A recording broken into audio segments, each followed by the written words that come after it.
మన రక్షకుడైన మన ప్రభు అయిన యేసుక్రీస్తు నామంలో మీ అందరికీ కూడా హృదయకాల శుభములు తెలియజేస్తా ఉన్నాను. దేవుని మా కృపను బట్టి మరొక దినము చూసే ధన్యత దేవుడు తన కృప చేత మనకు అనుగ్రహించి మనల్ని సజీవ లెక్కలు పెట్టిన దేవాది దేవుడైన మన ప్రభు అయిన యేసుక్రీస్తుకు కృతజ్ఞతాస్తుతులు చెల్లిస్తా ఉన్నాను. అదే రీతిగా గడిచిన వారమంతా కూడా కాపాడి మరొక పరిశుద్ధ ఆదివారం దినంలో దేవుడు మనల్ని ప్రవేశింపచేసి మనల్ని సజీవ లెక్కలు పెట్టిన దేవాది దేవునికి కృతజ్ఞతాస్తుతులు చెల్లిస్తా ఉన్నాను.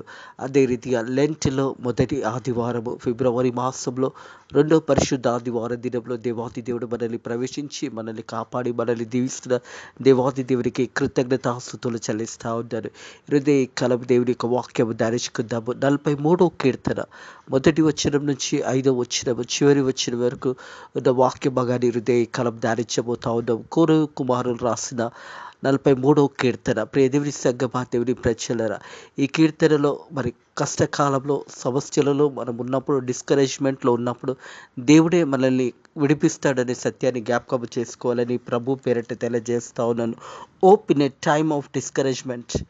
మరి నిరీక్షణ కలిగి లేదా మనకు సాయం చేసేది దేవుడే తప్ప మరి ఎవరు కూడా సాయం చేయడం అనే సత్యాన్ని జ్ఞాపకం చేసుకోవాలి. మనకు డిస్కరేజ్మెంట్ లేకుంటే మనకు డిస్కరేజ్మెంట్లో ఉన్నప్పుడు దేవాది దేవుడే మనల్ని కాపాడుతాడని సత్యాన్ని జ్ఞాపకం చేసుకోవాలి. Hope in a time of discouragement. In the face of discouragement our only hope in God. మన ఒక విశ్వాసము అలా రీతిగా మనల్ని బలపరిచే దేవాది దేవుడు తప్ప ఎవరు కూడా మనల్ని కాపాడడు అనే సత్యాన్ని జ్ఞాపకం చేసుకోవాలి. మన నిరీక్షణ ఎప్పుడు కూడా దేవుని వైపు ఉండాలని దేవుని యొక్క వాక్యము తెలియజేస్తూ ఉంది. Our only hope in God. మనము దేవుడే తప్ప మరి ఎవరు కూడా మనల్ని కాపాడాడు అనే సత్యాన్ని జ్ఞాపకం చేసుకోవాలని ప్రభు పేరట తెలియజేస్తా ఉండని మొదటి వచనము. దేవా నాకు న్యాయము తీర్చుము, భక్తులేని జనముతో నా పక్షాన వాజ్యమాడము.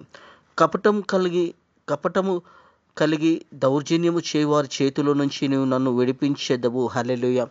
దేవునికి మహిమ ఘనత చెందునుగాక. ప్రియ దేవుని సంగమా, దేవుని ప్రజలను మనం మొరపెట్టడం నేర్చుకోవాలి. దేవునికి ప్రార్థన చేయడం నేర్చుకోవాలి. మనకి ఎలాంటి సమస్యలున్నా ఎలాంటి కష్టాలున్నా మనుషుల మీద ఆధారపడకుండా దేవుని మీద ఆధారపడాలి. మనుషులను నమ్ముకునే కంటే యెహోవాను ఆశ్రయించటం మేలు, రాజును నమ్ముకునే కంటే యెహోవాను ఆశ్రయించటం మేలని వాక్యం తెలియజేసిన ప్రకారం మన ఎలాంటి సమస్యలున్నా ఎలాంటి కష్టములున్నా ఎలాంటి ఇబ్బందులున్నా దేవునికి మొరపెట్టడం నేర్చుకోవాలి. దేవా నాకు న్యాయం తీర్చుము. ఈ యొక్క మొదటి వచనంలో చూస్తున్నట్టయితే దేవా నాకు న్యాయం తీర్చుము, భక్తి లేని జనముతో నా పక్షాన వాద్యమాడుము, కపటం కలిగి దౌర్జన్యము చేయవారి చేతిలో నుంచి నువ్వు నన్ను విడిపించదవు అనే మాట జ్ఞాపకం చేస్తూ ఉన్నాడు. మనల్ని విడిపించే దేవాది దేవుడు, మనల్ని కాపాడేది దేవాది దేవుడే అనే సత్యాన్ని జ్ఞాపకం చేసుకోవాలి. ఎల్లప్పుడూ కూడా దేవుని గణపరచాలి, దేవుని మహిమపరచాలి, దేవునికి కృతజ్ఞతాస్తుతులు చెల్లిస్తూ మనం దేవుని సన్నిధిలో మనల్ని మనం కనపరుచుకొని దేవునిని మహిమపరుస్తూ దేవునికి సన్నిధిలో మన సమస్యలను, మన కష్టాలను, మన ఇబ్బందులను దేవునికి తెలియజేసినప్పుడు దేవాది దేవుడు ఆ కష్టంలో నుంచి, బాధల నుంచి మనం నడిపిస్తాడన్న సత్యాన్ని జ్ఞాపకం చేసుకోవాలి. Hope in a time of discouragement. In the face of the discouragement only open God. మనము నిరీక్షణ కలిగి దేవుని మీద ఆధారపడాలి. మనకు సహాయం చేసేవాడు దేవుడే. అందుకంటే కదా 121 దావీదు కీర్తనలో చూసినట్టయితే 121 దావీదు కీర్తనలో చూసినట్టయితే మొదటి వచనము.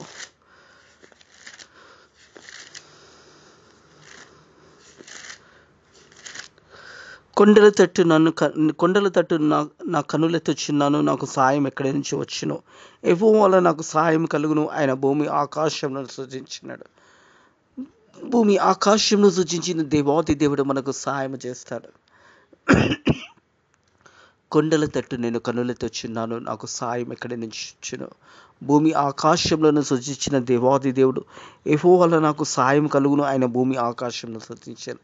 దేవుడే మనకు సహాయకుడుగా ఉన్నాడు. దేవుడే మనల్ని విడిపిస్తాడనే సత్యాన్ని జ్ఞాపకం చేసుకోవాలి. ప్రియ దేవుని సంగమా, దేవుని ప్రజలరా, ఈ యొక్క పరిశుద్ధ ఆదివారం దినము మరి లెంట్లో మొదటి పరిశుద్ధ ఆదివారం అదే. మనం దేవుని యందు ఆధారపడుతూ దేవుని మీద ప్రతిదీ కూడా దేవునికి తెలియచేసి దేవుని సన్నిధిలో మనము దేవుని యొక్క విడుదల మనం పొందుకుంటామనే సత్యాన్ని జ్ఞాపకం చేసుకోవాలి. నేను శత్రు బాధ చేత మొదటి వచనం కింది భాగంలో, కపటం లేని దౌర్జన్యం చేయవారి చేతిలో నుంచి నువ్వు నన్ను నడిపించదు. నీవు నాకు దుర్గమై దేవుడవై నన్ను తీసివేసితివేమో. నా శత్రువుల బాధ చేత దుఃఖాక్రాంతులై సంచరింపనే మన మాట జ్ఞాపకం చేస్తా ఉండడి మాట. రే దేవుడి సగ్గబా దేవుడి ప్రజలరా, నీవే నాకు దుర్గమైన దేవుడు ఉన్నావు, నన్ను తీసివేసితివేమో అని ఒక ప్రశ్న వేస్తా ఉన్నాడు. నా శత్రు బాధ చేత దుఃఖాక్రాంతుడై ఉండి సంచరింపం ఎలా అని ప్రశ్న వేస్తా ఉన్నాడు. 3వ వచనం రాగానే ఏమంటున్నాడంటే, నీవు వెలుగును సత్యమును బయలుదేర్చేదవు. ప్రియ దేవుని సంగమా దేవుని ప్రజలరా, లోకానికి వెలుగై ఉన్న ప్రభు అయిన యేసుక్రీస్తు. ఇక్కడ చూసినట్టయితే నీ వెలుగు నీ సత్యము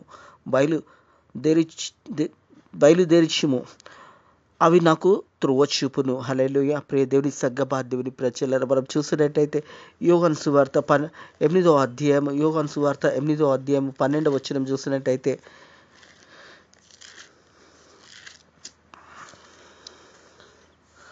మరలా యేసు, నేను లోకానికి వెలుగు, నన్ను వెంబడించే వారు చీకటిలో నడవక జీవ వెలుగులోకి ఉండినని వారితో చెప్పాను. హల్లెలూయా. లోకానికి వెలుగైన దేవాది దేవుడు. ప్రియ దేవుడి సగ్గబా దేవుడి ప్రజలరా, ప్రభు యేసు క్రీస్తు ఈ లోకానికి వెలుగై వచ్చి ఉన్నాడని సత్యాన్ని జ్ఞాపకం చేసుకోవాలి. మరలా యేసు, నేను లోకానికి వెలుగు. యేసు ప్రభు చెప్తున్న మాట, నేను లోకానికి వెలుగును, నన్ను వెంబడించిన వారు చీకటిలో నడవక జీవపు వెలుగులోకి ఉండునని వారితో చెప్పను. యేసు ప్రభుని వెంబడించేవారు వెలుగు సంబంధులమై ఉన్నాము. మనం అందరం కూడా వెలుగు సంబంధంలో ఉన్నాం అనే సత్యాన్ని జ్ఞాపకం చేసుకోవాలి. అలాగే చూసినట్టయితే 14వ అధ్యాయం యోహాను సువార్త 14వ అధ్యాయం 6వ వచనం చూసినట్టయితే, యేసు, నేనే మార్గము సత్యము జీవము, నా ద్వారా తప్ప ఎవడు కూడా తండ్రి యొద్దకు రాడు. హల్లెలూయా. యేసు ప్రభు చెబుతున్న మాటలు, ప్రియ దేవుడి సగ్గబా దేవుడి ప్రజలరా, నేనే మార్గము, వేరే మార్గం లేదు, నేనే సత్యము అంటున్నాడు, నేనే జీవమై ఉన్నానని యేసు ప్రభు చెప్తా ఉన్నాడు. మనకు వేరే మార్గం ఏది కూడా లేదు, యేసే మార్గమై ఉన్నాడు అనే సత్యాన్ని జ్ఞాపకం చేసుకోవాలి. అలాగే చూసినట్టయితే యోహాను సువార్త మొదటి పత్రిక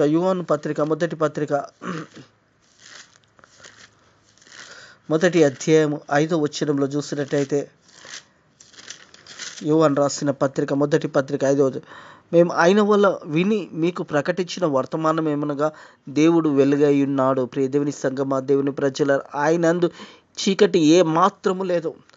దేవుడు వెలుగై ఉన్నాడు. ఆ వెలుగులో మనం అందరం కూడా ఆ వెలుగులో ప్రకాశించాలన్నది ప్రభు అయిన యేసుక్రీస్తు మన కొరకు ఈ లోకానికి వచ్చాడు. మన పాపంలో నిత్యము కల్వరి శిలువలో చనిపోయి తిరిగి 3వ రోజు లేచి మనకు ఒక నిరీక్షణను దేవుడు అనుగ్రహించి ఉన్నాడు. పునరుద్ధానుడైన ప్రభు అయిన యేసుక్రీస్తు మన అందరి పాపంలో నిత్యము ఆ కల్వరి శిలువలో వెల చెల్లించేస్తాడు. ప్రియ దేవుని సగ్గబా దేవుని ప్రజలరా, యేసు ప్రభు లోకానికి వెలుగై ఉన్నాడు. భక్తుడైన యోహాను అంటున్నాడు, యోహాను పత్రిక మొదటి అధ్యాయం 5వ వచనం, మేము ఆయన వల్ల విని మీకు ప్రకటించిన వర్తమానం ఏమనగా, దేవుడు లోకానికి వెలుగై ఉన్నాడు, ఆయనందు చీకటి ఏ మాత్రం లేదు, ఆయన అందు చీకటి ఏ మాత్రము లేదు. ఈరోజు ఈ కాలము మనం అందరం కూడా వెలుగు సంబంధంలో ఉన్నాయనే సత్యాన్ని జ్ఞాపకం చేసుకోవాలి. అలాగే తిరిగి 43వ కీర్తనకు వచ్చినట్టయితే, నీ వెలుగు సత్యము బయలుదేరజేయము, అవి నాకు త్రోవ చూపును, అవి పరిశుద్ధ పర్వతం మీద నీ నివాస స్థలంకు నన్ను తోడుకొని వచ్చును. హల్లెలూయా. దేవుని సన్నిధికి, దేవుని యొక్క వెలుగులో, ఆ ప్రకాశమైన వెలుగులో మనం నడవగలిగినట్టయితే దేవుని మందిరానికి ఆ వెలుగు మనకి త్రోవ చూపిస్తుంది, మన మార్గాలని సరళం చేస్తుంది అనే సత్యాన్ని జ్ఞాపకం చేసుకోవాలి.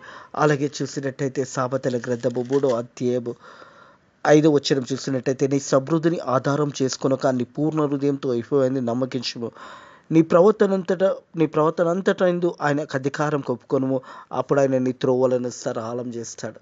మనం దేవుని మీద ఆధారపడి మన ప్రవక్తలు అంతా కూడా దేవునికి అధికారం ఇచ్చినప్పుడు అప్పుడు మన త్రోవలు సరళం చేయబడతాయి. మన మార్గాలు మరి మంచి మార్గాలు దేవుడు మనకు అనుగ్రహిస్తాడనే సత్యాన్ని జ్ఞాపకం చేసుకోవాలని ప్రభు పేరిట తెలియజేస్తా ఉన్నాడు. అలాగే తిరిగి 43వ కీర్తన గురించి, అప్పుడు నేను దేవుని బలిపీఠం వద్దకు నాకు ఆనంద సంతోషము కలుగునని దేవుని యొద్ద చేరేదను. దేవా నా దేవా సితార వాయించుచు నీకు కృతజ్ఞతాస్తుతులు చెల్లించేదను. హల్లెలూయా. ప్రియ దేవుని సంగమా, దేవుని ప్రజల కృతజ్ఞతాస్తుతులు దేవునికి చెల్లించాలి. మనం చూసినట్టయితే కీర్తనలు 100వ కీర్తన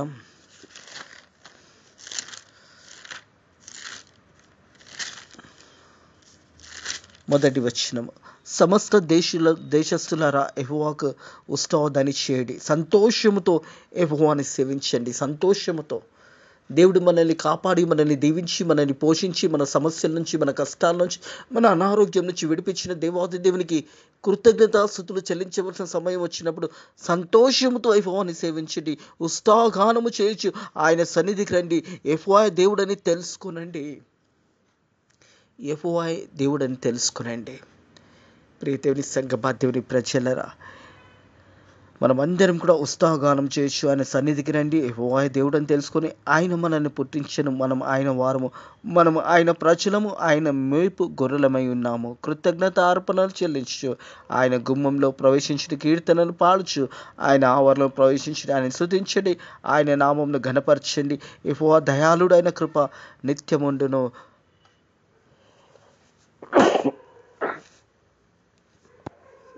యెహోవా అని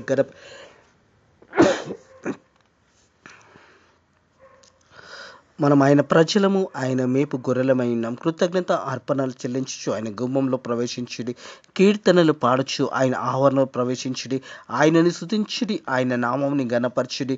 యెహోవా దయాళుడు, ఆయన కృప నిరంతరముండును, ఆయన సత్యము తరతరంలో ఉండెను. కృతజ్ఞతలు తెలియజేసినప్పుడు సంతోషముతోని దేవునిని మహిమపరచాలి. ప్రియ దేవుని సంగమా, దేవుని ప్రజలారా, ఈ 43వ కీర్తనలు కూడా 4వ వచనంలో, అప్పుడు యెహోవా అప్పుడు నేను దేవుని బలిపీఠం వద్దకు నాకు ఆనంద సంతోషం కలగజేసిన దేవుని యొద్దకు చేరదను. దేవా నా దేవా సితారం వాయించుతూ నీకు కృతజ్ఞతాస్తుతులు చెల్లించేదను. కృతజ్ఞతాస్తుతులు మనం చదువుకున్న 100వ కీర్తనలో, మనల్ని ఆయన పుట్టించున్నాడు, మనము ఆయన గొర్రెలమై ఉన్నాము.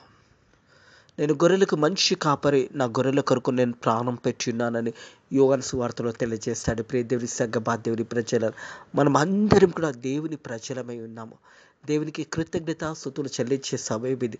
పరిశుద్ధ ఆదివార దినము దేవుని సన్నిధిలో మనల్ని మనం కనపరుచుకొని దేవుని మహిమపరుస్తూ, దేవుని గణపరుస్తూ, దేవుడు చేసిన మేలన్నిటికీ కూడా కృతజ్ఞతాస్తుతులు చెల్లించి దేవుని మహిమపరచవలసిన సమయం అనే సత్యాన్ని జ్ఞాపకం చేసుకోవాలని ప్రభు పేరట తెలియజేస్తా ఉన్నారు. అలాగే చివరి వచనము 43వ కీర్తన 5వ వచనము, నా ప్రాణమా నువ్వు ఎలా కృంగి ఉన్నావు, నాలో నీవేలా తొందరపడుచున్నావు. ఈ 2 ప్రశ్నలు ప్రియ దేవుని సంగమా, దేవుని ప్రజలరా, మరి నా ప్రాణమా నువ్వేలా కృంగి ఉన్నావు, నీవేలా తొందరపడుచున్నావు. మన ప్రాణము ఎలా ఉన్నది, మనల్ని మనం పరిశోధించుకోవాలి. కింది వచనంలో, చివరి వచనంలో ఏమంటే, ఆయనను నా రక్షణకర్త నా దేవుడే, ఆయనను నా రక్షణకర్త దేవుడే, ఇంకను నేను ఆయననే స్తుతించెదను. హల్లెలూయా. రక్షణకర్త అయిన దేవాది దేవుని స్తుతించడము, దేవుని మహిమపరచడము, దేవుడు చేసిన మేళ్ళని జ్ఞాపకము చేసుకోవడము, మన సమస్యల నుంచి, మన కష్టాల నుంచి, మనకు ప్రతి సమస్య నుంచి విడిపించే దేవాది దేవుడు. మరి ఎవరు మనల్ని విడిపించలేరు, కానీ మన బాధల నుంచి, మనం కృంగి ఉన్న వేళ నుంచి దేవుడే మనల్ని విడిపిస్తాడని సత్యాన్ని జ్ఞాపకము చేసుకోవాలి. డిస్కరేజ్మెంట్ లేదా మనల్ని నిందించేవారు, మనల్ని గాయపరిచేవారు, మాటల చేత బాధపరిచేవారు, ఆ ఒక నిరాశత స్థితిలో ఉన్నప్పుడు దేవుడే నిన్ను విడిపిస్తాడనే సత్యాన్ని జ్ఞాపకము చేసుకోవాలి. Open a time of discouragement, in the face of discouragement our only open God. మనల్ని నిందించేవారు, లేదా మనల్ని బాధపరిచేవారు, మనల్ని గాయపరిచేవారు, లేదా మాటల చేత మనల్ని అవమానపరిచేవారు, అలాంటి సమయంలో మనల్ని కాపాడేది దేవుడే అనే సత్యాన్ని జ్ఞాపకం చేసుకోవాలి. Our only open God. దేవుని మీదనే ఆధారపడాలి, దేవుని మీదనే మనము నమ్మకించాలి. దేవుడే మనల్ని కాపాడుతాడు, మనల్ని విడిపిస్తాడు. మన ఆపదల నుంచి, మన కష్టాల నుంచి, మన బాధల నుంచి విడిపించే దేవాది దేవుడు మన ప్రభు అయిన యేసుక్రీస్తు అనే సత్యాన్ని జ్ఞాపకం చేసుకోవాలి. అందుకంటే దేవా నాకు న్యాయము తీర్చుము, దేవా నాకు న్యాయము తీర్చుము, భక్తి లేని జనముతో నా పక్షాన వాజ్యమాడము, కపటము కలిగి దౌర్జన్యము చేవారి చేతిలో నుంచి నీవు నన్ను విడిపించుము. దేవుడు విడిపించి ఉన్నాడు. దౌర్జన్యం చేసేవారు లేదా మనల్ని అవమానపరిచేవారు, వారి అందరి చేతుల నుంచి దేవుడు మనల్ని విడిపిస్తాడనే సత్యాన్ని జ్ఞాపకం చేసుకోవాలని ప్రభు పేరట తెలియజేస్తా ఉన్నా. నీ వెలుగు సత్యము బయలుదేరి చేయము, అవి నాకు త్రువ చూపును, అవి పరిశుద్ధ పర్వతం మీద నీ నివాస స్థలంలో ఓడుకొని వచ్చును. అప్పుడు నేను దేవుని బలిపీఠంలో నాకు ఆనంద సంతోషము కలగజేసిన దేవునికి కృతజ్ఞతాస్తుతులు చెల్లిస్తాడనే మాట జ్ఞాపకం చేయబడుతుంది. ప్రియ దేవుని సంగమా, దేవుని ప్రజలారా, కృతజ్ఞతాస్తుతులు దేవుడు చేసిన మేలన్నిటికీ జ్ఞాపకం చేసుకుని దేవునికి కృతజ్ఞతాస్తుతులు చెల్లించడం ఎంతో మంచిదే. దేవుని ఘనపరచడం ఎంతో మంచిది. దేవుడు చేసిన ప్రతి మేలుని బట్టి దేవునికి కృతజ్ఞతాస్తుతులు చెల్లిస్తూ దేవుని మహిమపరుస్తూ దేవుని ఘనపరచవలసిన సమయం ఇదే. అందుకే అంటుంది కదా, నా ప్రాణమా నువ్వు ఎలా కృంగి ఉన్నావు, నాలో నువ్వు ఎలా తొందరపడుచున్నావు, దేవుని యందు నిరీక్షణ ఉంచుము, ఆయననే రక్షణకర్త, ఆయన నా రక్షణకర్త, నా దేవుడు, ఇంకను నేను ఆయననే స్తుతించదను, ఇంకను నేను ఆయననే స్తుతిస్తాను. ఆయన రక్షణకర్త అయి ఉన్నాడనే సత్యాన్ని జ్ఞాపకం చేసుకోవాలి. 91వ దావీదు కీర్తనలో చూసినట్టయితే 91వ దావీదు కీర్తనలో చివరి వచనము, 91వ దావీదు కీర్తన చివరి వచనం చూసినట్టయితే 16వ వచనం లేదంటే 15వ వచనము, అతడు నాకు మొరపెట్టగా నేను ఉత్తరమిచ్చేదను, శ్రమలో నేను అతనికి తోడయుండును, అతని విడిపించుదును, అతని గొప్ప చేసేదను, దీర్ఘాయు చేత అతనిని తృప్తిపరచెదను, నా రక్షణ అతనికి చూపించేదను. దేవుడు రక్షణకర్త అయిన దేవాది దేవుడు, మనల్ని రక్షించే దేవాది దేవుడు, మనల్ని కాపాడే దేవాది దేవుడు. అందుకే అంటుంది కదా 43వ కీర్తనలో ఏమంటున్నాడు, ఆయన నా రక్షణకర్త అయిన దేవుడు, ఆయన నా రక్షణకర్త అయిన దేవుడు, ఇంకను నేను ఆయననే స్తుతించెదను. హల్లెలూయా. మనం కూడా దేవుని ఘనపరచాలి, దేవుని మహిమపరచాలి, దేవుడు చేసిన మేలన్నింటినీ కూడా జ్ఞాపకం చేసుకోవాలి.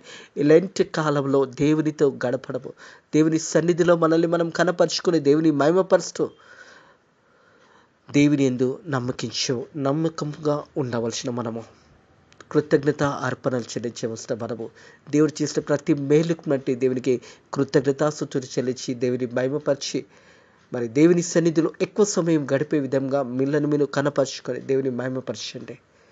అట్టి కృప దేవుడు మీకు అనుగ్రహించును గాక. దేవుడు మీ అందరినీ కూడా బలపరిచి ధైర్యపరిచి ముందుకు నడిపించును గాక. ఏ సమస్య ఉన్నా, ఏ కష్టం ఉన్నా దేవునికి తెలియజేసినప్పుడు మనకు నిరీక్షణ కలగజేసే దేవాది దేవుడు. మరి దేవుడు తప్ప ఎవరు కూడా మనల్ని విడిపించరు అనే సత్యాన్ని జ్ఞాపకం చేసుకోవాలి. The only hope in the God, దేవుని మీదనే నమ్మకించి ఉండాలి. మన విశ్వాసము, మన ఆదరణకర్త అయిన దేవాది దేవుని మీద ఒక హోప్తోని మనం ఉండాలి. అదే నిరీక్షణ కలిగే మనం జీవించినట్టయితే దేవుడు మన సమస్యల నుంచి, మన కష్టాల నుంచి, మన బాధల నుంచి మనల్ని విడిపిస్తాడనే సత్యాన్ని జ్ఞాపకం చేసుకోవాలి. ఇటు మాటలను దేవుడు మీ హృదయంలో దేవుడు దీవించి ఆశీర్వదించి దేవుని వాక్యం ద్వారా మీరు బలపరుచుకొని దేవుని మహిమపరచండి. చివరి వచ్చిన మరొకసారి, నా ప్రాణమా నీవేలా కృంగి ఉన్నావు, నాలో నీవేలా తొందరపరుచున్నావు, దేవుని యందు నిరీక్షణ ఉంచుము, ఆయన నా రక్షణకర్త, నా దేవుడు, ఇంకను నేను ఆయననే స్తుతించెదను. హల్లెలూయా. దేవునికి మహిమ కలిగిన గాక. ప్రార్థన చేసుకుందాము. Thank you Lord, thank you Jesus, thank you Holy Spirit. పరిశుద్ధుడ దేవా, గత వారమంతా కూడా కాపాడి మరొక పరిశుద్ధ ఆదివారం దినాన్ని నీ కృప చేత మాకు అనుగ్రహించి మన సజీవులకి పెట్టి నాయన ప్రభ కాపాడిన దేవానికి కొందరంలో స్తోత్రములు తండ్రి. మేము కూడా నాయన ప్రతిదీ కూడా నాయన నీకు తెలియజేసి నాయన నీ యందు భయభక్తులు కలిగి జీవించడానికి నీ కృప ద్వారా సాయం చేయండి. అవును యేసయ్య, నువ్వు లోకానికి వెలుగై ఉన్నావు తండ్రి ప్రభా. ఆ వెలుగులో మా అందరిని కూడా తీసుకెళ్ళడానికి నువ్వు వచ్చి ఉన్నావు తండ్రి ప్రభా. నీకు వందనములు స్తోత్రములు తండ్రి ప్రభా. నీలో ఏ మాత్రము చీకటి లేదు అని నీ వాక్యము ద్వారా మాట్లాడి ఉన్నందుకు నీకు వందనములు స్తోత్రములు తండ్రి. మేము అందరం కూడా వెలుగు సంబంధంలో నీ వెలుగులో మేము నడవడానికి నీ కృప ద్వారా సాయం చేయండి. వాక్యం అనే బిడ్డలందరినీ కూడా దీవించి ఆశీర్వదించమని మరి మరొకసారి నాన్న ప్రభా, మరొక పరిశుద్ధ ఆదివారంలో మనం ప్రవేశింపజేసినందుకు నీ కృతజ్ఞతాస్తుతులు చెల్లిస్తూ నచ్చటనే యేసుక్రీస్తు నామములో ఈ ప్రార్థనని వేడుకుంటున్నాము తండ్రి, ఆమేన్. మన తండ్రి యొక్కయు కుమారుని యొక్కయు పరిశుద్ధాత్మ యొక్కయు త్రియేక దీవెనలు సకల ఆశీర్వాదాలు మీకు మీ కుటుంబాలకు ఇప్పుడు ఎల్లప్పుడూ సదాకాలం తోడై నీడైండును గాక. ఆమేన్.